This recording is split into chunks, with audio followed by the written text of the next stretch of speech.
lleva como título Cristianismo en Acción. Cristianismo en Acción. Y el día de hoy es la introducción. Y vamos a tomar para esta enseñanza, o toda esta serie, la Epístola de Santiago. Ahora bien, vamos a estudiar toda la Epístola de Santiago. Esta serie sí va a ser larga. Y sí no sabemos cuánto vaya a durar, pero queremos ser minuciosos porque va a ser una serie que va a confrontar la vida de cada uno de nosotros como cristianos. Entonces, de entrada les anticipo que va a ser una enseñanza que probablemente resulte a veces medio confrontadora, pero es el mismo carácter de la epístola que vamos a estar estudiando. Vamos a ver el día de hoy la introducción, vamos a ver quién es el autor, las circunstancias bajo las cuales fueron escritas, pero también vamos a estudiar las circunstancias de la audiencia a la cual fue dirigida esta carta. Y vamos a ver principios, sobre todo vamos a marcar una diferencia entre la iglesia primitiva y la iglesia actual. Vamos a sacar algunos principios de ahí respecto a nuestras vidas, ya como cristianos. Así que para esta enseñanza, como les decía, vuelvo a repetir, vamos a tomar la epístola de Santiago como referencia. Y vamos a aprender cómo Santiago exhorta a los cristianos a vivir en su realidad. La pregunta es, ¿a qué realidad? Bueno, la realidad de que no se trata de decir lo que somos, sino se trata de vivir lo que decimos ser. Necesitamos, nosotros como cristianos, en un momento dado, convertir en acción nuestro cristianismo. Si hay un tiempo en el que se requiere llevar a cabo y ser prácticos en nuestra vida cristiana, es ahora. Como cristianos debemos de poner en acción nuestra fe. Ahora la pregunta es, ¿cómo se hace esto? Abran sus Biblias ahí en Efesios 2:10 para ir mirando cómo de alguna manera nosotros como cristianos necesitamos poner en acción nuestra fe, nuestras convicciones. El hecho de llamarnos cristianos ya es el tiempo o mejor dicho, es el tiempo de pasar a la práctica. Ya dejar la teoría a un lado y empezar a ser prácticos en nuestras vidas cristianas. Efesios 2:10 dice de la siguiente manera: porque somos hechura suya, creados en Cristo Jesús para buenas obras, las cuales Dios preparó de antemano para que anduviésemos en ellas. Quiero que veamos, somos hechura suya, pero posteriormente dice, creados en Cristo Jesús para buenas obras. ¿Cuántos saben que las obras no nos llevan a la salvación? Todos estamos de acuerdo que la salvación que Dios nos dio no fue en base a las obras que nosotros pudiéramos haber hecho. Nosotros somos salvos no por obras. Sin embargo, la salvación que obtenemos por gracia sí produce obras en nuestras vidas. Entonces, ¿cómo podemos en un momento dado llevar a cabo o accionar nuestra fe como cristianos? A través de las obras que ahora todos nosotros como cristianos necesitamos empezar a practicar en nuestras vidas. No tanto hacer obras así de ayudarle al hermano, que sí va implícito, pero sobre todo en situaciones de conducta en nosotros como cristianos, que va enfatizado en el carácter que ahora como cristianos debemos de manifestar si en verdad somos hechura de Cristo. La palabra hechura es de donde viene la palabra en castellano poema. Cuando tú miras la palabra, cuando nosotros miramos un poema, ¿qué encontramos en él? Encontramos rima, encontramos que tiene un sentido, que tiene nos comunica algo, que armoniza en todo su contexto. Esto contrapone a la vida que antes llevábamos como cristianos. ¿Cómo éramos antes de Cristo? Nuestra vida sin Cristo no tenía rima, no tenía sentido, no teníamos ningún objetivo en nuestra vida personal y en nuestra familia. Pero ahora en Cristo dice la Escritura que somos hechura suya, somos poema de Dios. Y si realmente somos poema de Dios, una de las cosas que se debe de evidenciar son las obras que ahora como cristianos debemos de manifestar en nuestras vidas. Y eso es precisamente reflejar un cristianismo en acción, reflejar nuestra fe y pasar a ser prácticos. Santiago lo dice de la siguiente manera, vean ahí Santiago 2:18. Santiago 2:18. Santiago 2:18 Dice, muéstrame tu fe sin tus obras y yo te mostraré mi fe por mis obras. Muéstrame tu fe sin tus obras y yo te mostraré mi fe por mis obras. Lo que Santiago está ilustrando es la relación que existe entre mi fe, mi convicción, con mi actuar. Quiero que notemos esto porque es importante.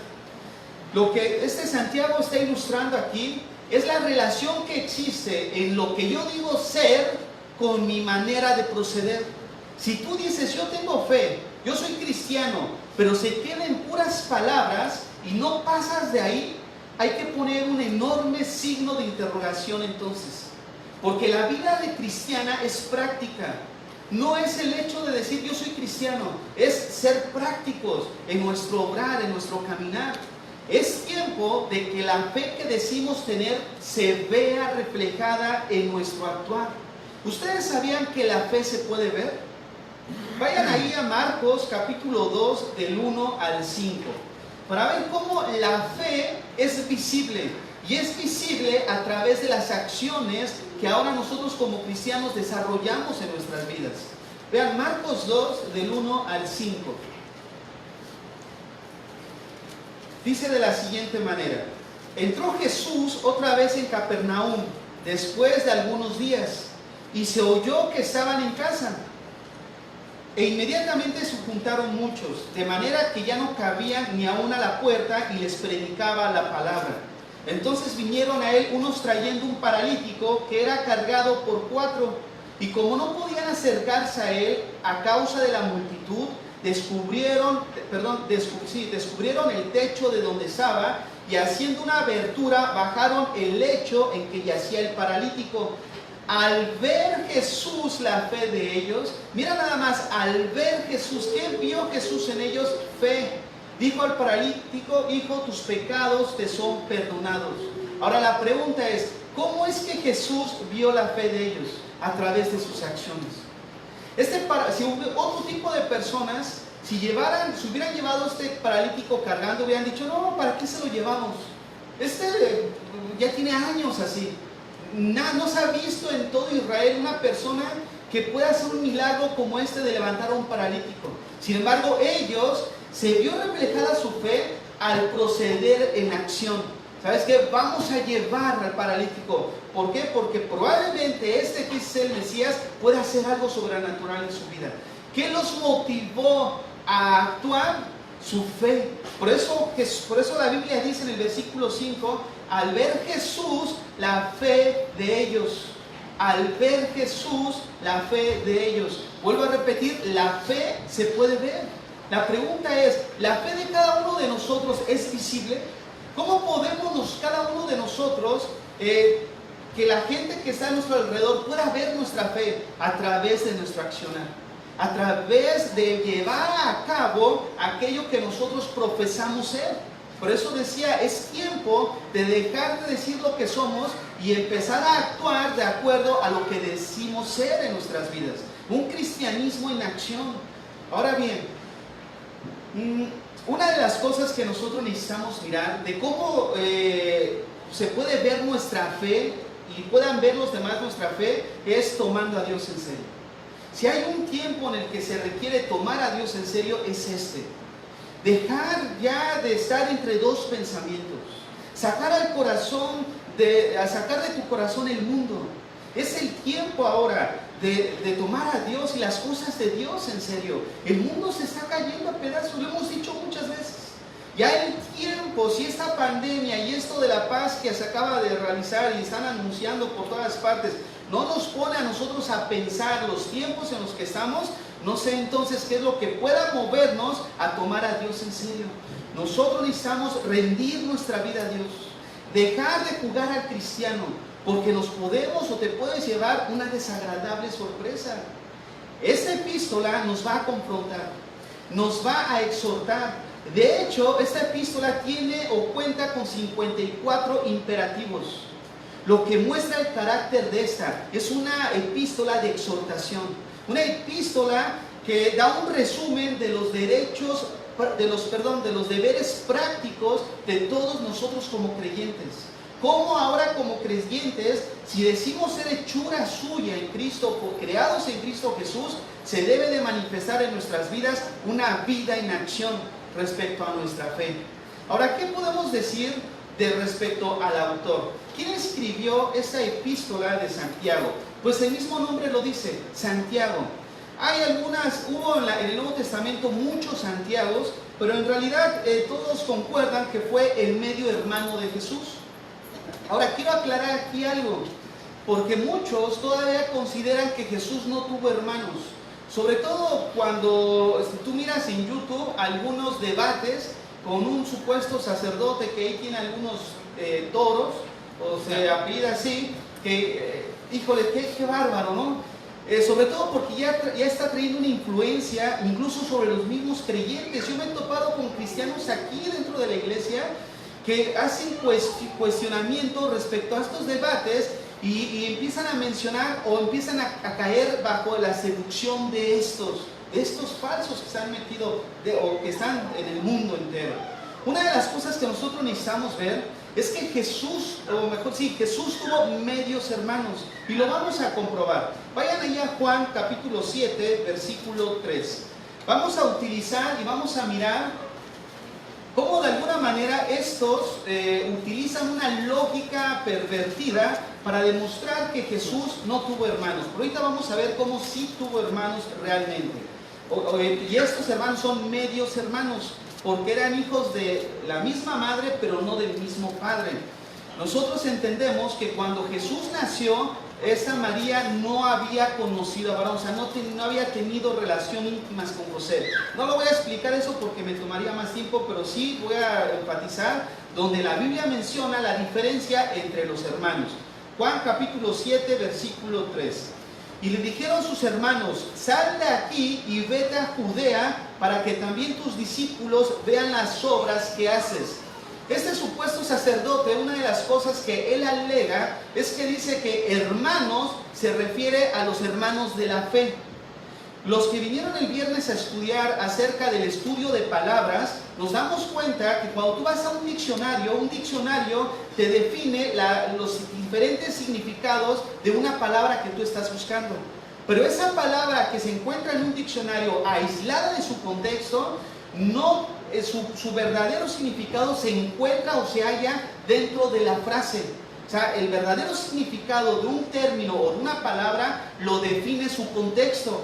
Y el contexto que vamos a leer en todos los versículos que voy a decir a continuación, si nosotros miramos el contexto, claramente se nota una distinción entre la palabra hermanos, que se entiende del lienzo familiar, a la palabra hermanos de discípulos. Vean lo que dice otra vez el versículo. Y le dijeron sus hermanos: sal de aquí y vete a Judea, para que también tus discípulos. El primer grupo de hermanos o de personas que se denomina hermanos es diferente al segundo grupo de personas que se denominan discípulos. De entrada vemos dos personas o dos grupos distintos, y a unos se les llama hermanos y a otros se les llama discípulos. Vayamos a Mateo 12, 46, 50.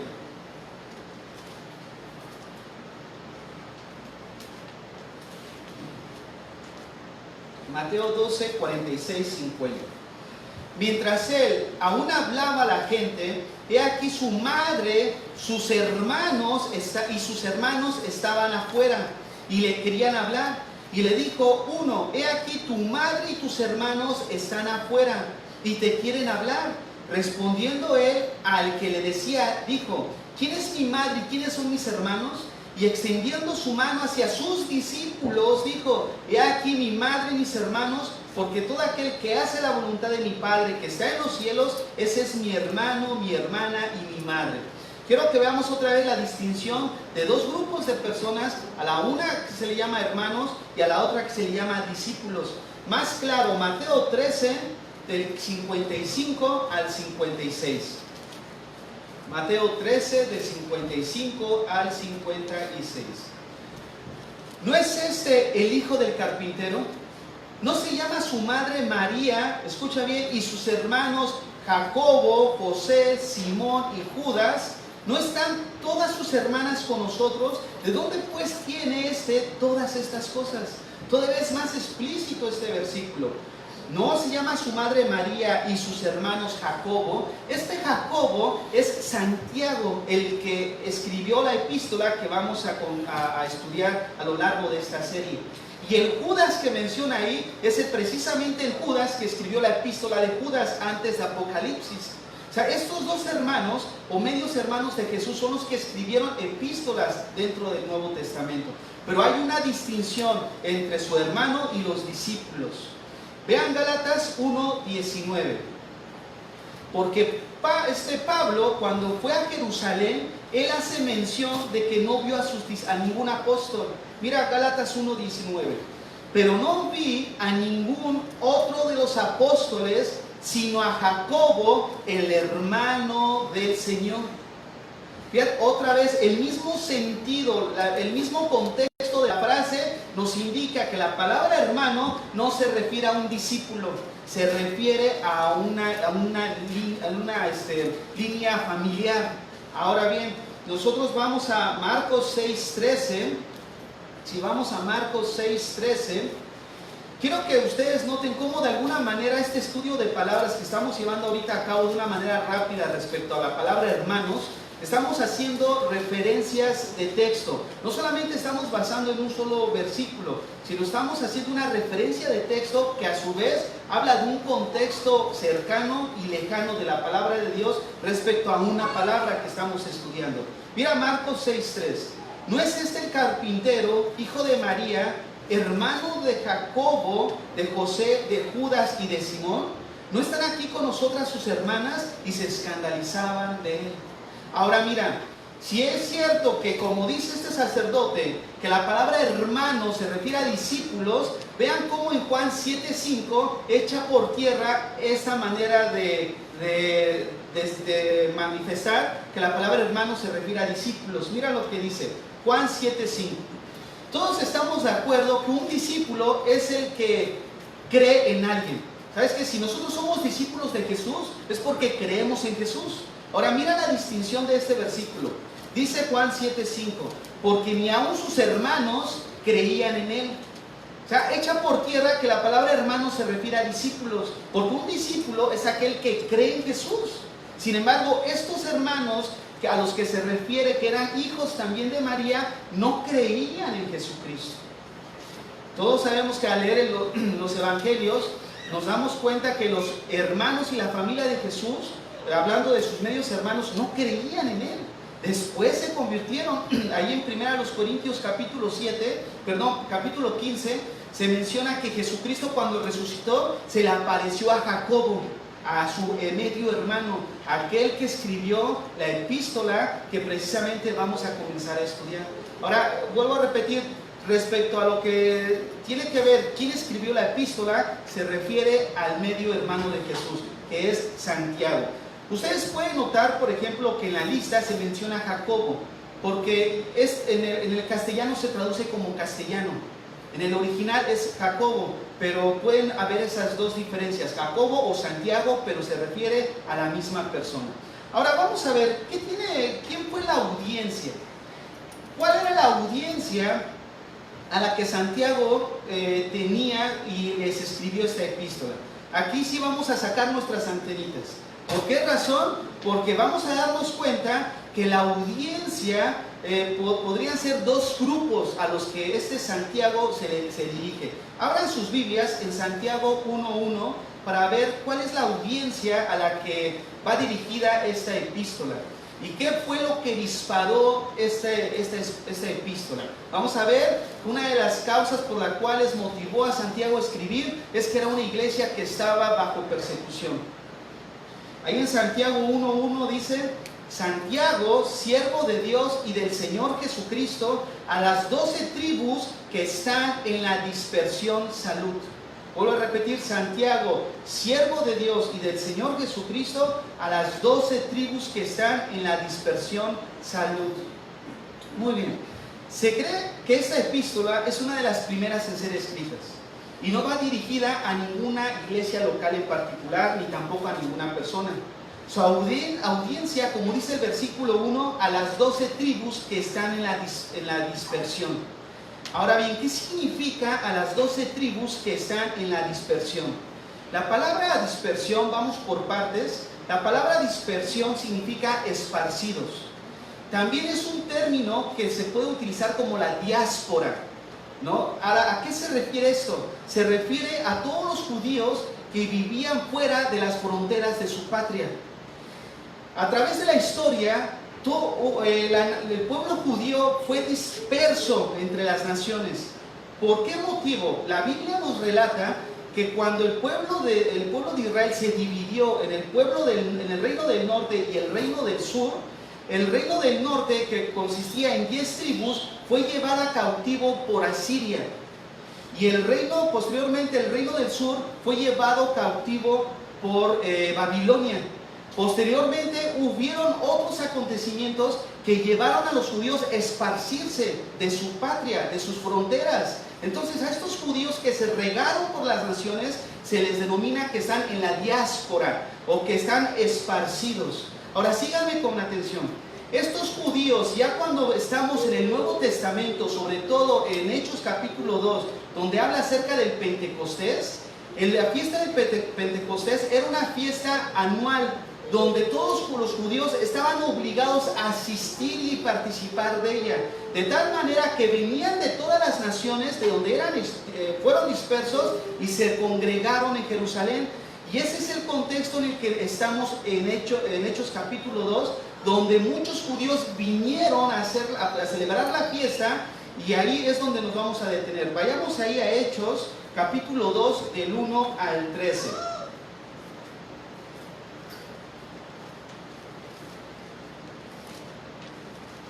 Recordemos, estamos mirando quién es la audiencia a la que fue escrita esta carta. Estamos estudiando el primer grupo, al primer grupo posible a los que se les escribió, a esos judíos que estuvieron en la diáspora. Ahora, escúchenme bien, cuando esos judíos vinieron a Jerusalén a celebrar el Pentecostés, no eran creyentes. ¿Estamos de acuerdo? No eran cristianos, eran judíos, pero no eran cristianos. Vean lo que dice el versículo 1, vamos a leer hasta el 13, vamos a leer un poco, pero es necesario. Cuando llegó el día de Pentecostés, estaban todos unánimes juntos, y de repente vino del cielo un estruendo como de un viento recio que soplaba, el cual llenó toda la casa donde estaban sentados, y se les aparecieron lenguas repartidas como de fuego, asentándose sobre cada uno de ellos. Y fueron todos llenos del Espíritu Santo y comenzaron a hablar en otras lenguas, según el Espíritu les daba que hablasen. Escuchen bien, moraban entonces en Jerusalén judíos, varones piadosos de todas las naciones bajo el cielo. ¿Quiénes eran estos los que se encontraban en la diáspora? Aquellos que estaban regados. ¿Por qué estaban reunidos en Jerusalén? Para celebrar la fiesta del Pentecostés. Ahora sigamos leyendo. Y hecho este estruendo, se juntó la multitud y estaban confusos, porque cada uno les oía hablar en su propia lengua. Y estaban atónitos y maravillados, diciendo: mirad, ¿no son galileos todos estos que hablan? ¿Cómo pues les oímos nosotros hablar, cada uno en nuestra lengua en la que hemos nacido? Pardos, medos, elamitas, y los que habitamos en Mesopotamia, en Judea, en Capadocia, en el Ponto y en Asia, en Frigia y en Pánfila, en Egipto y en las regiones de África, más allá de Cirene, y romanos aquí residentes, tanto judíos como prosélitos. Vean, los de la diáspora. Dice el 11, cretenses y árabes, les oímos hablar en nuestras lenguas las maravillas de Dios, y estaban todos atónitos y perplejos, diciendo unos a otros: ¿qué quiere decir esto? Mas otros burlándose decían: están llenos de mosto. Ahora, escúchenme bien, muchos de estos que se habían congregado se convirtieron al Evangelio. Porque acto seguido de esto, ¿qué ocasionó? ¿Qué fue lo que sucedió? Pedro se pone de pie y empieza a predicar. Y hubo un gran mover en esos días, que estos judíos se volvieron a Cristo en arrepentimiento. Estos judíos que estaban en la diáspora y que se habían reunido para celebrar el Pentecostés, fueron testigos del cumplimiento de la promesa de Dios. Y posteriormente Pedro se levanta y predica, estos se convierten a Cristo, y obviamente, como era de suponer, tenían que regresar a su país de origen, a su pueblo donde habitaban. Entonces, este puede ser un grupo a los que Santiago se dirige cuando dice a los 12 tribus de Israel que están en la dispersión. ¿Por qué razón? Porque recordemos, esta epístola hay quienes aseguran que es la primera de todas las epístolas del Nuevo Testamento en ser escritas.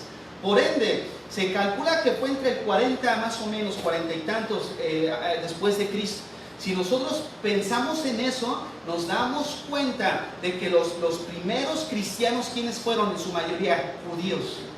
Y estos judíos fueron precisamente los que vivieron este acontecimiento del Pentecostés, que regresaron otra vez a sus lugares, y cuando este Santiago comienza la iglesia, acordémonos que según Gálatas era uno de las columnas dentro de la iglesia donde escribe la epístola precisamente a esos cristianos que se encontraban en la diáspora, esparcidos, regados entre las otras naciones. Ahora, ya tenemos un primer grupo a los cuales Santiago pudo referirse. Vamos a ver otro segundo grupo, y es aquí donde vamos a hacer una referencia y una distinción entre la iglesia actual con la iglesia del primer siglo. Este grupo lo encontramos en Hechos capítulo 8, versículo 1. Vayamos a Hechos 8, 1.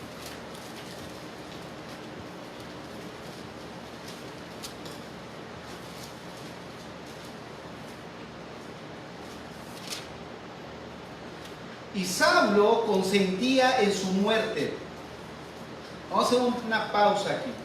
¿A qué muerte se refiere? Bueno, el capítulo 7 y al final, y la mayor parte del capítulo, vemos que Esteban les empieza a predicar el evangelio. Esteban empieza a compartir el evangelio a un grupo de judíos todavía, porque todavía el evangelio no había sido llegado en su totalidad a los gentiles, sino todavía estaban comenzando con el pueblo de Israel. Esteban empieza a predicarles el evangelio, y como respuesta a esto, ¿qué vino? Lo mataron. Entonces ese es el contexto de los versículos anteriores a lo que estamos leyendo. Vean otra vez. Y Saulo consentía en su muerte de Esteban. En aquel día hubo una gran persecución contra la iglesia que estaba en Jerusalén, y todos fueron esparcidos por las tierras de Judea y de Samaria, salvo los apóstoles. Esta era una iglesia que se encontraba bajo persecución.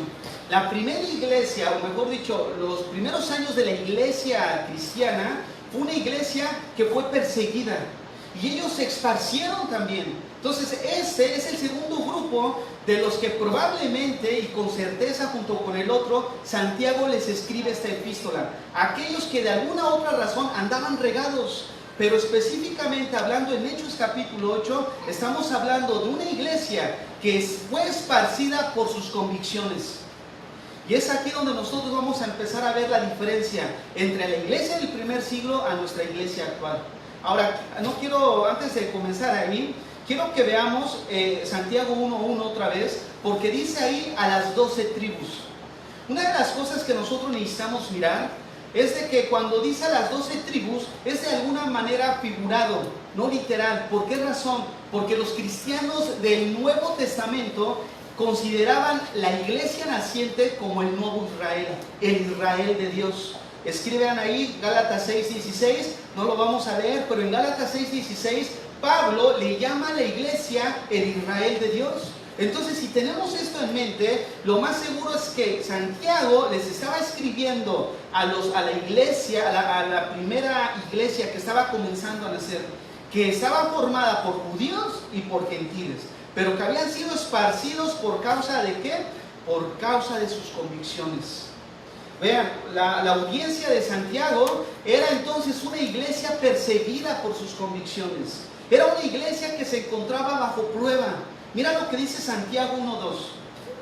Hermanos míos, tened por sumo gozo cuando os halléis en diversas pruebas. Veamos qué llevó a la audiencia de Santiago a estar bajo persecución. ¿Qué características tenía la primera iglesia, la iglesia primitiva del primer siglo, que llevó a estar bajo persecución? En primera instancia, era una iglesia comprometida. La iglesia del Nuevo Testamento es una iglesia muy diferente a la de nuestros días. La iglesia del primer siglo era una iglesia comprometida con Dios. y ese compromiso la llevó a ser radical con su trato con el mundo. Si nosotros miramos Hechos 2:40, se los voy a leer para no romper el seguimiento. La iglesia del primer siglo, vuelvo a repetir, era una iglesia comprometida con Dios. Y ese compromiso la llevó a ser radical con su trato con el mundo. Hechos 2:40, donde nos ubicamos en los primeros años de la iglesia cristiana, San Pedro, al levantarse a predicar, vean una frase que dice: y con otras muchas palabras testificaba y les exhortaba, hablando de Pedro, diciendo: sed salvos de esta perversa generación.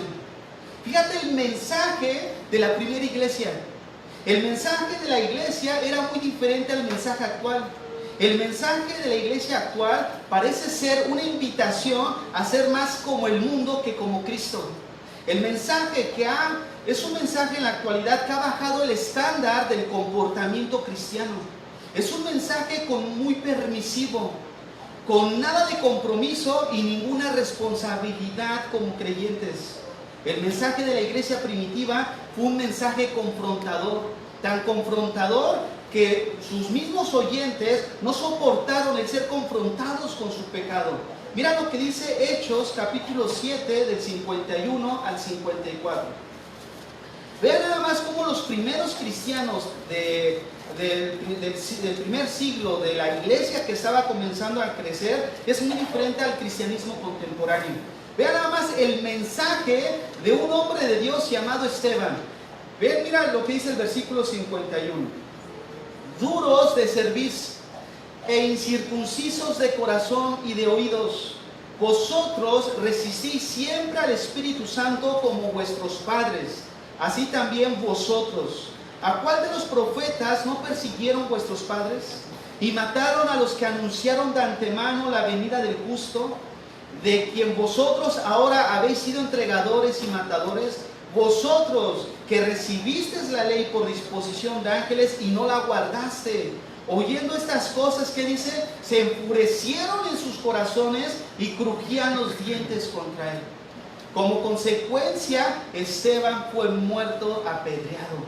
Fíjate nada más, el cristianismo actual está tan acostumbrado a mensajes light, mensajes fantasiosos, mensajes irrealistas que no saben sufrir por Cristo. Escúchame bien, si no aguantan una predicación donde son confrontados con la palabra de Dios, mucho menos aguantarán morir por Cristo. No van a aguantar morir por Cristo. Los primeros cristianos estaban acostumbrados a tener y a no tener, pero el cristianismo actual no quiere escasez. El mensaje de la iglesia primitiva era sacar al mundo fuera de sus filas, pero ahora el mensaje es meter al mundo a la iglesia con sus conductas, donde ya no hay Timoteos. En el Nuevo Testamento, Pablo se refiere a Timoteo como un hombre de Dios, pero ahora los hombres son llamados hombres y mujeres del mundo por sus conductas. Del mundo, porque realmente es triste y lamentable el cristianismo en la actualidad. Ahora ya no somos llamados como hombres de Dios o mujeres de Dios, sino hombres y mujeres del mundo.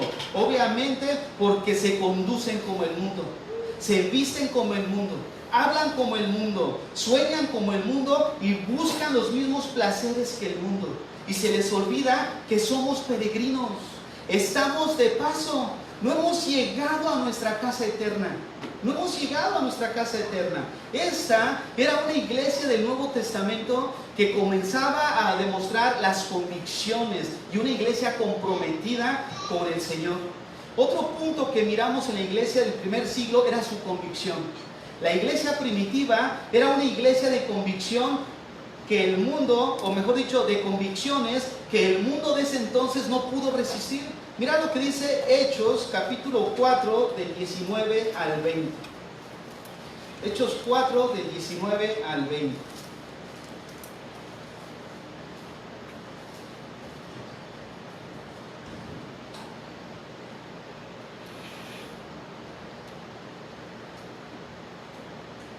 Mas Pedro y Juan respondieron diciendo: juzgad si es justo delante de Dios obedecer a vosotros antes que a Dios, porque no podemos dejar de decir lo que hemos visto y oído.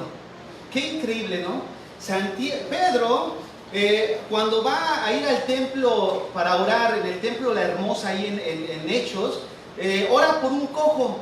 Y ese cojo está exaltado, emocionado. El pueblo de Israel mira un milagro tan sorprendente que en ese momento se hace un tumulto. Mandan a llamar a Pedro y a Juan al Sanedrín para ser interrogados respecto a lo que estaba sucediendo, y ellos en el Sanedrín le dicen, tienen prohibido seguir hablando acerca de este hombre. Pero la convicción de Pedro y Juan fue bastante firme. Juzguen ustedes si es necesario obedecer a los hombres antes que a Dios, porque no podemos dejar de decir lo que hemos visto y lo que hemos oído. Esos eran cristianos de convicción, y por su convicción llegaron a ser mártires por Cristo. La falta de convicción es el resultado de un mensaje superficial de nuestros tiempos.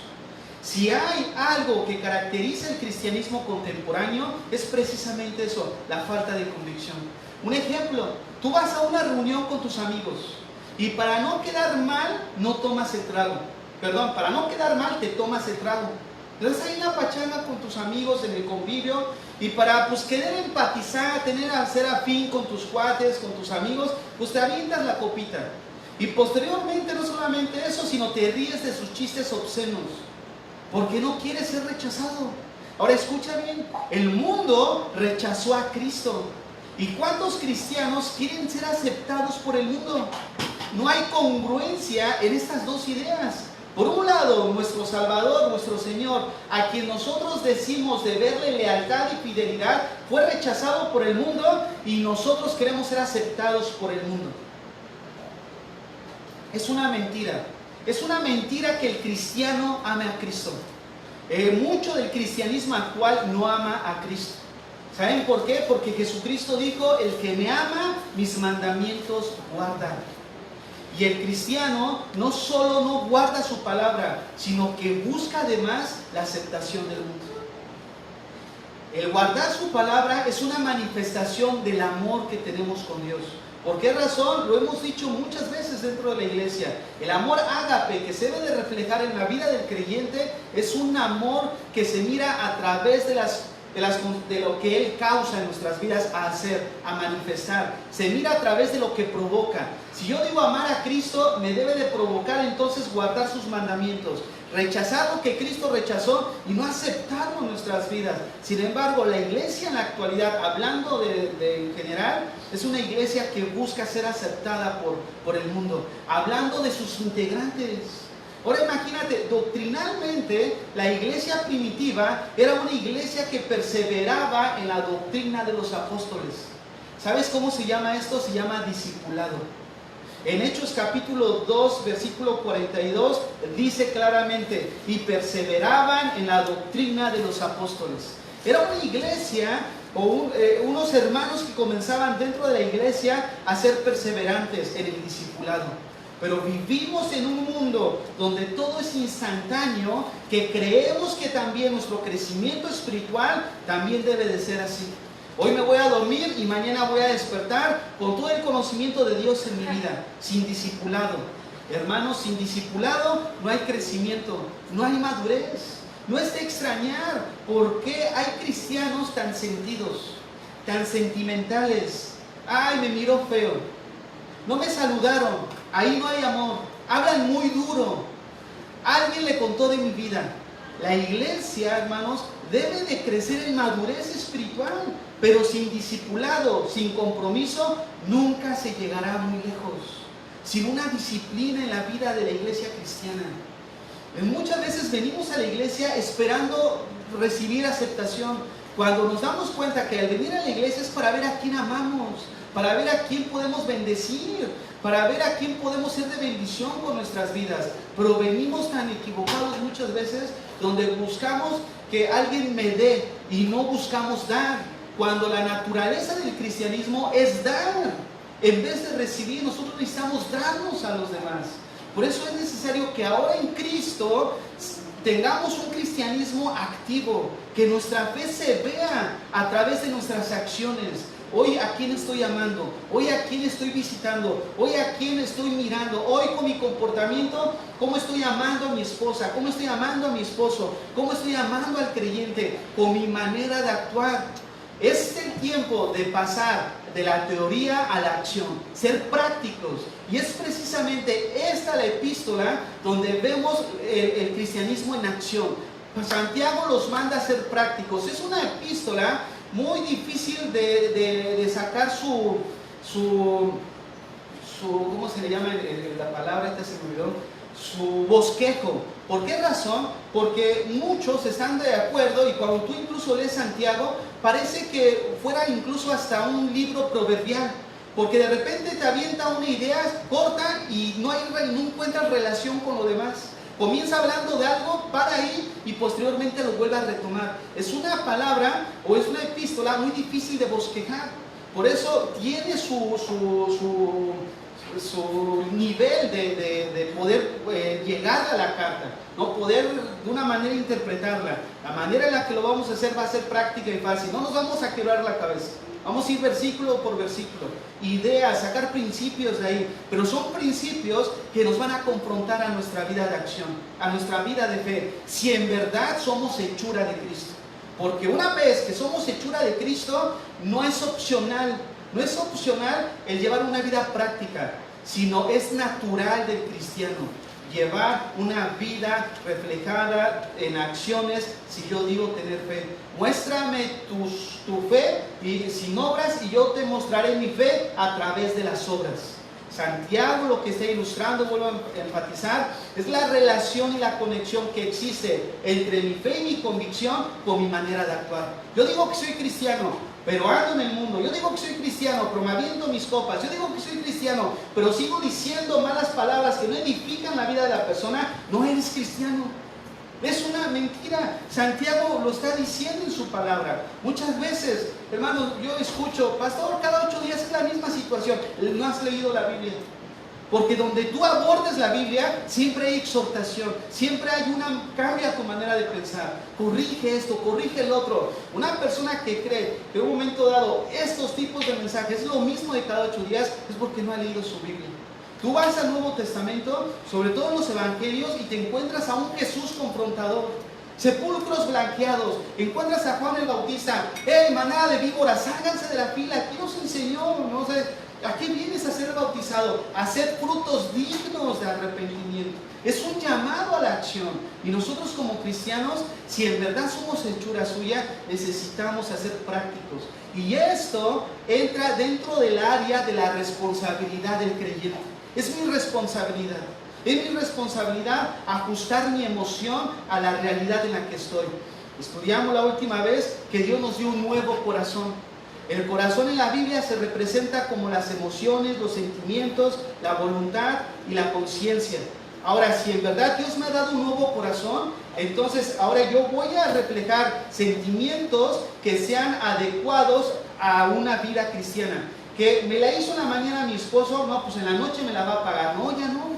Me la hizo en la mañana, lo voy a perdonar y se lo pongo al Señor. Que Dios trate con su vida. Que si aquel me está maldiciendo en mi trabajo, que si aquel me está poniendo el pie para tropezar, sabes que yo voy a orar por él. Es lo que Jesucristo dijo en Mateo capítulo 5. Orad por vuestros enemigos, bendecid por los que os maldicen. Si saludáis a los que os saludan, ¿qué hacemos de más? ¿No hacen eso también los incrédulos? Nosotros fuimos llamados a tener un nivel alto de conducta, de demostrar acción distinta a lo que el mundo refleja con sus acciones. Y esto es precisamente lo que la carta o la epístola de Santiago nos va a enseñar durante todo este estudio de esta epístola. Muchos que teniendo la posibilidad, escúchame bien, muchos que teniendo la posibilidad de discipularse dentro de la iglesia, que teniendo la posibilidad por sus tiempos, incluso no lo hacen, prefieren discipularse en YouTube, y precisamente es por falta de compromiso, por falta de convicción, y refleja su inmadurez espiritual. Miren, algo que yo estaba mirando acerca de muchas veces tenemos un concepto errado de términos, por ejemplo. Cuando la Biblia dice acerca de un cristiano débil, pensamos que es un cristiano que no tiene mucho conocimiento, y no. Cuando tú vas a estudiar precisamente el débil de la fe, son cristianos que tienen entendimiento, pero que hay cosas que los afectan. De esa misma manera podemos pensar nosotros que, bueno, pues yo ya estoy maduro y estoy aquí en YouTube. YouTube no te supervisa. YouTube no va detrás de ti. La persona que estás escuchando no sabe ni siquiera que existe eso. Y a mí no me responden las llamadas. Es increíble. De verdad, es increíble. Yo sé, de verdad yo sé que no están a mi disponibilidad tampoco, ¿no? Porque trabajan, hacen cosas. Pero es increíble. O sea, es el mundo cristiano ha perdido la brújula, ha perdido la dirección. ¿Por qué razón? Precisamente por una inmadurez. No hay un crecimiento en la vida. Otro punto que nosotros podemos observar de esta iglesia a la que Santiago se dirige, que sufrió persecución por causa de su convicción, por causa de su compromiso por la palabra, también era una iglesia de oración. En Hechos capítulo 2, 42, el mismo versículo que les leía, dice de la siguiente manera: y perseveraban en la doctrina de los apóstoles, en la comunión unos con otros, en el partimiento del pan y en las oraciones. La iglesia permanecía firme porque era una iglesia de oración. Habían encontrado la riqueza que se encuentra en el lugar secreto. Habían encontrado que no hay mejor inversión de tiempo que un momento de oración. Ellos sabían que orar no es perder el tiempo, no es malgastar el tiempo. Orar se convirtió en el momento más íntimo de sus vidas. Era hablar con el Señor, era derramar sus vidas al Señor, era llevar sus cargas, sus necesidades. Era un momento para poder agradecer a Dios por las bendiciones que el Señor precisamente estaba derramando sobre sus vidas. Pero en la actualidad, las reuniones de oración se han convertido en las menos concurridas, las menos deseadas y las menos esperadas. Eso demuestra dónde se encuentra la iglesia. Queremos ver una iglesia que realmente, hablando de una iglesia local, que realmente haya un mover de Dios, y bajo el poder que se miró en la iglesia del Nuevo Testamento, dejemos a un lado el Facebook. Dejamos a un lado esos programas que te quitan tiempo para orar y leer. Si nosotros invertimos, cada uno de nosotros, un pequeño tiempo para orar por el hermano que no vino hoy, para orar por aquel que está allá, para orar por el que no conozco, pero que sé que va a la iglesia, las cosas serían distintas. ¿Por qué? Porque nos hemos convertido tan banales, tan mundanos, que no nos hemos dado cuenta.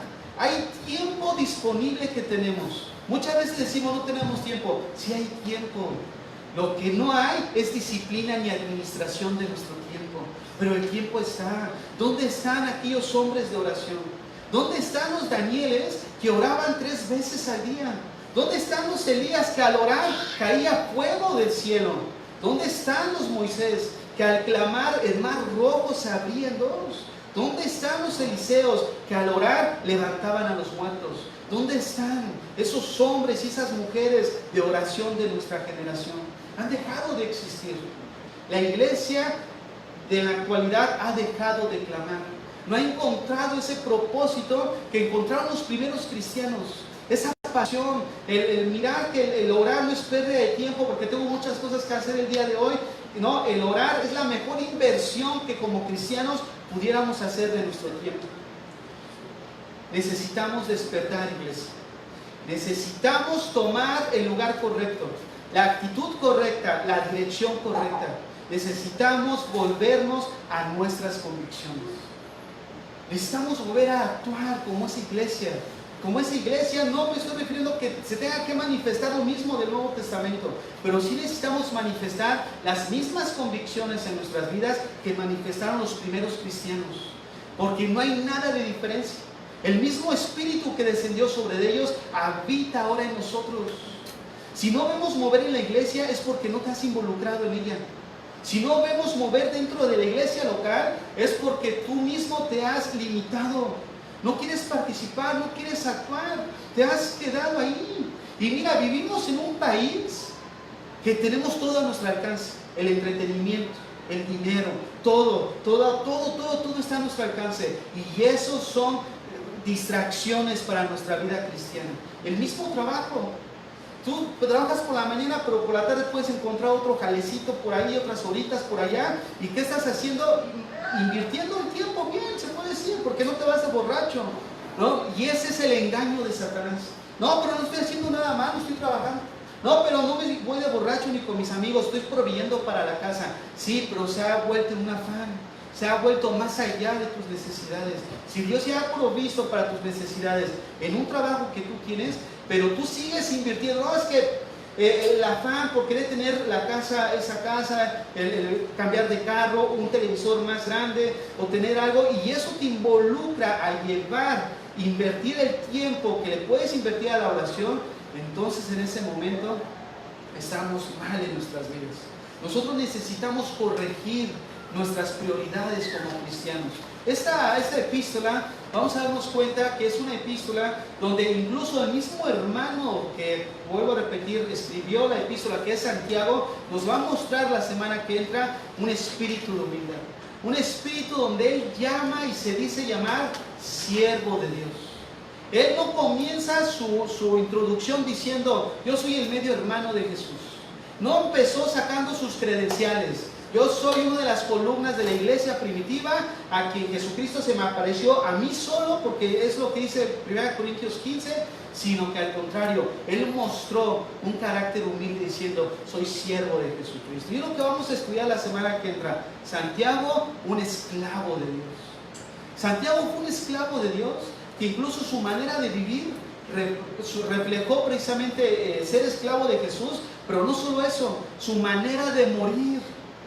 Porque dice la Escritura que lo hallaron culpable. Obviamente, ustedes saben que de todo les echaban mentira para deshacerse de ellos.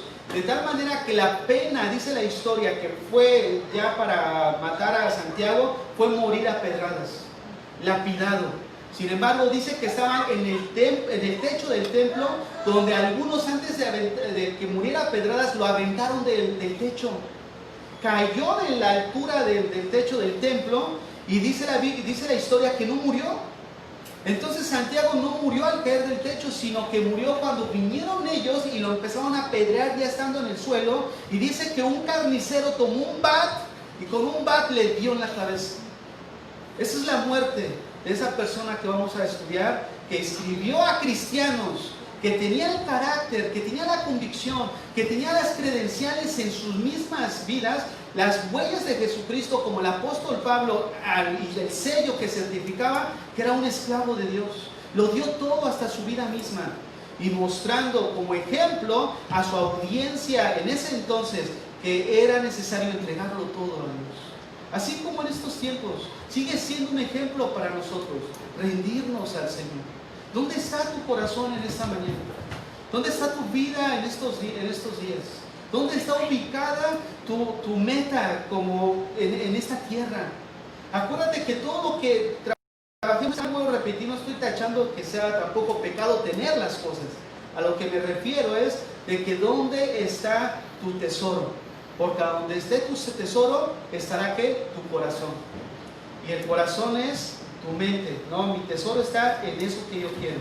Si tú estás pensando en eso, va a llevar a actuar en tu voluntad en esa dirección, y tus emociones van a verse ya cautivadas por el egoísmo, por el deseo de tener más, de tal manera que se va a endurecer tu corazón. Va a decir, oye, pero ¿y la iglesia?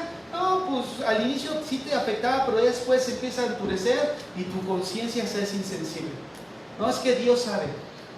Es que usted sabe.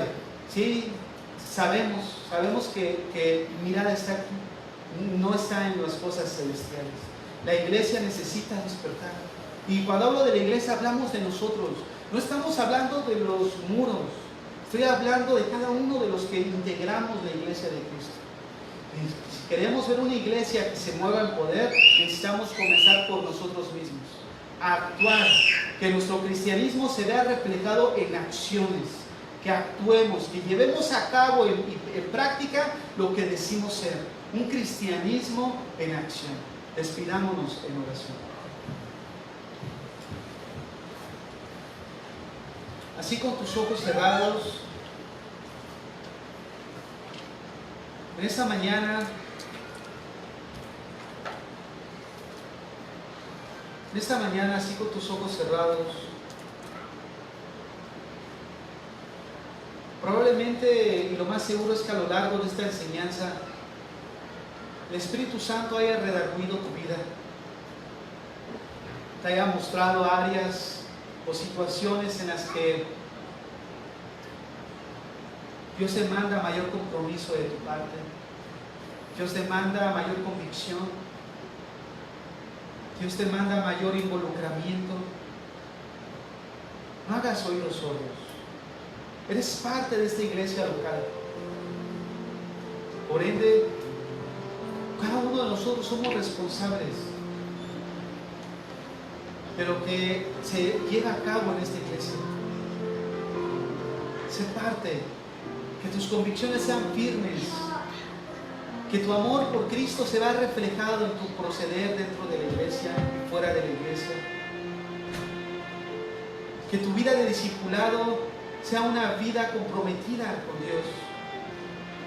Que tu vida de oración sea un tiempo donde inviertas el tiempo, donde podamos entender que no es pérdida de tiempo, sino que es el mejor tiempo en el que podemos nosotros como cristianos invertir.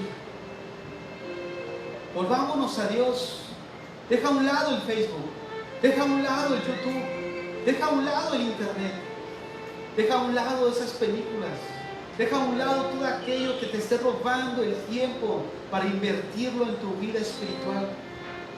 Tú nunca vas a llegar a ser práctico, a mostrar tu fe en acción, si no tienes un compromiso con Dios, si no comienzas a tomar a Dios en serio. Deja de claudicar entre dos pensamientos y consagra tu vida a Dios. Dale tu vida al Señor, dale tu corazón. Dile esta mañana junto conmigo estas palabras. Padre mío, Dios mío, en esta mañana vengo delante de ti, Señor. Quiero entregarme a ti cada vez. Quiero rendirme a ti, Señor. Padre, quiero consagrarme, entregarme. Quiero dedicarme a ti. Entregarte mi corazón, entregarte mis pensamientos, entregarte mi vida, entregarte todo lo que soy, Señor. Porque así como Santiago comienza su salutación, mostrando que eres esclavo de ti, yo quiero ser esclavo tuyo, Señor. Quiero entregarme, rendirme a ti, vivir para ti, crecer en mi vida espiritual, en mi madurez. Dejar a un lado, Señor, esos entretenimientos que lo único que provocan es robar mi tiempo que puedo invertir valiosamente en mi vida espiritual. Te entrego mi vida en este día. Te entrego mi corazón. Enséñame, Señor, guíame, instrúyeme, direcciona mi vida bajo tu Santo Espíritu para poder yo ver con claridad aquello en lo que estoy fallando. Que yo pueda mirar con claridad aquello en lo que no estoy haciendo lo adecuado, Señor. Dame tu gracia, dame tu capacidad y ayúdame, Señor, a tener el corazón correcto, con la actitud correcta, con la disposición correcta, con el compromiso correcto. Señor, te entrego mi vida en este día. Quiero vivir, Señor. Quiero vivir como debemos de vivir como creyentes, mostrando nuestro cristianismo en acción a través de mis acciones, de mi comportamiento, a través de mi carácter, a través de aquello que será reflejado en obras, pero obras ahora creadas en